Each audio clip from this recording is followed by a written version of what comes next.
महात्मा और भगवान की विशेषता। महात्मा को जान जाएं तो महात्मा बन जाएं। महात्मा भगवान की कृपा से मिलते हैं। महात्मा की जितनी महिमा कहें उतनी थोड़ी है। संसार में महात्मा बहुत कम हैं तो मिलना मुश्किल है। भेंट हो जाए तो पहचानना मुश्किल है।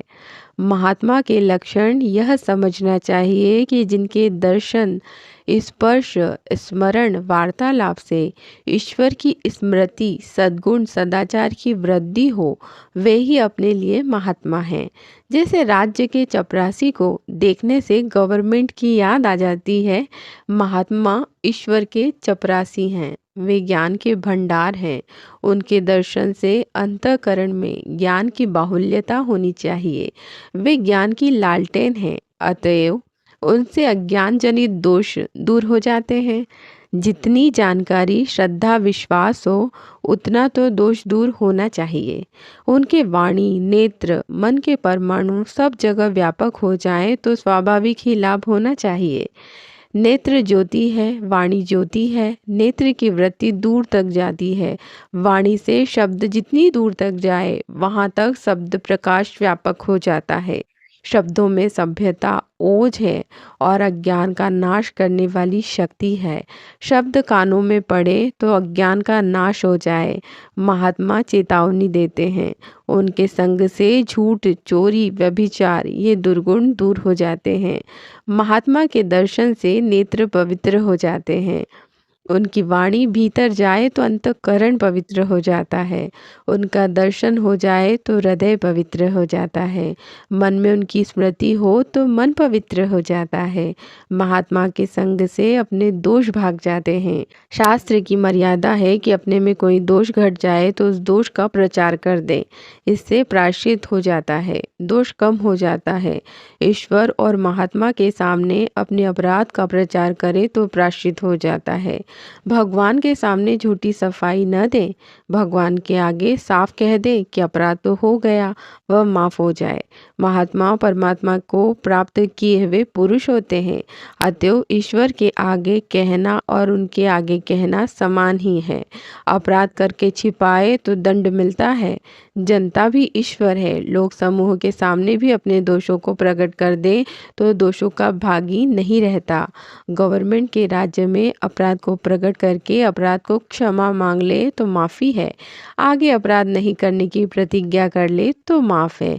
ईश्वर के सामने भी पाप प्रकट कर दे, फिर अपनी इच्छा से पाप नहीं करे, परंतु हो जाए तो क्षमा मांग ले, वह माफ़ है। जानबूझकर पाप करे उसके लिए क्षमा नहीं है।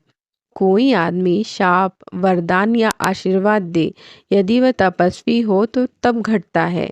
साधक आश्वासन दे तो भी लाभ है। आश्वासन यह है कि कोई बात नहीं, ऐसे संतोष कराया जाता है। साधक सोना है, सिद्ध पारस है। सोना खर्च करने से खर्च होता है। महात्मा पारस है, वह खर्च नहीं होता। भगवान भी पारस हैं। विश्वामित्र दुष्टों के नाश के लिए भगवान श्री राम को मांगने के लिए गए। द्रौपदी ने भीष्म से पूछा, मैं हारी गई या नहीं? भीष्म मौन है। कहते हैं युधिष्ठिर से पूछो। युधिष्ठिर भी मौन है। पतिव्रता अपने पतिव्रत धर्म से आत्मरक्षा कर सकती है। मानुषी शक्ति से काम चल सके तो दैवी शक्ति खर्च नहीं करनी चाहिए। द्रौपदी ने क्रोध नहीं किया, अत्याचार हुआ उसको सहन किया।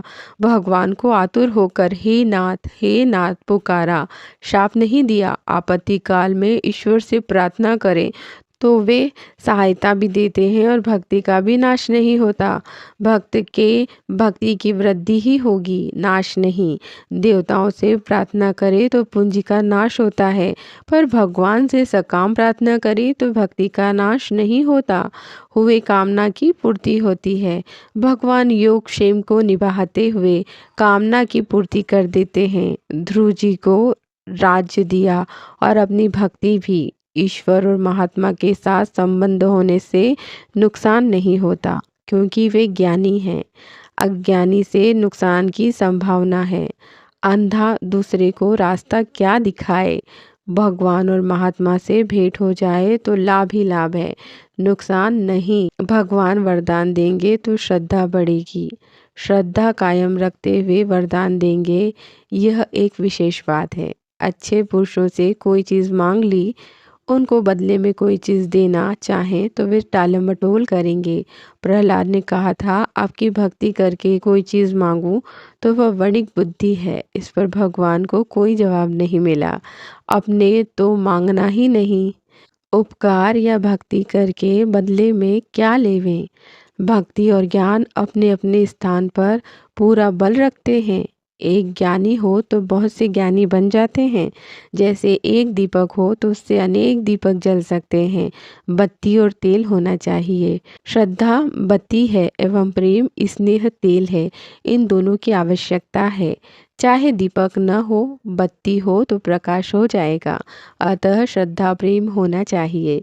हर एक आदमी को यह ध्येय बना लेना चाहिए कि परमात्मा की प्राप्ति होनी चाहिए। शुद्ध भाव बहुत जल्दी काम करता है। स्वार्थ को लेकर साधन करे तो ज़्यादा समय में काम बने। स्वार्थ परमार्थ में लांछन लगाने वाला है। प्रेम में स्वार्थ आया तो प्रेम नहीं, वह कलंक है। आदमी को चाहिए कि ईश्वर के साथ या अपने आपस में स्वार्थ का संबंध हो तो स्वार्थ को निकाल दे। आत्मा के कल्याण का स्वार्थ बड़ा अच्छा है। दूध में जितना पानी होगा उतना समय पानी जलने में लगेगा। अतएव स्वार्थ आसक्ति की मात्रा के अधिकता होने से त्याग में समय अधिक लगेगा। जो पुरुष समस्त कर्मों में और उनके फल में आसक्ति का सर्वथा त्याग करके संसार के आश्रय से रहित हो गया है और परमात्मा में नित्य तृप्त है, वह कर्मों में भली भांति बरतता हुआ भी वास्तव में कुछ भी नहीं करता। जिस काल में न तो इंद्रियों के भोगों में और न कर्मों में ही आसक्ति होती है, उस काल में सर्व संकल्पों का त्यागी पुरुष योगारूढ़ कहा जाता है। संसार के पदार्थों में आसक्ति है, वह कलंक है। आसक्ति के पेट में सब दोष हैं। अतएव संसार, शरीर और भोगों में आसक्ति हटानी चाहिए। विषयाशक्ति, संशय, अज्ञान और अश्रद्धा, ये चार बड़े दोष हैं, पतन करने वाले हैं। तो महात्मा और भगवान की यही विशेषता है कि जितना इनके समीप जाएंगे उतना ही हमारा कल्याण है। तो महात्मा और ईश्वर दोनों के ही समीप रहने की चेष्टा कीजिए कि हमारा कल्याण स्वतः ही हो जाए। वीडियो अच्छा लगा हो, समझ आया हो तो लाइक कीजिएगा, चैनल को सब्सक्राइब ज़रूर कीजिएगा, चैनल के साथ बने रहिएगा। मिलती हूँ अगले वीडियो में, तब तक नमस्कार, प्रणाम।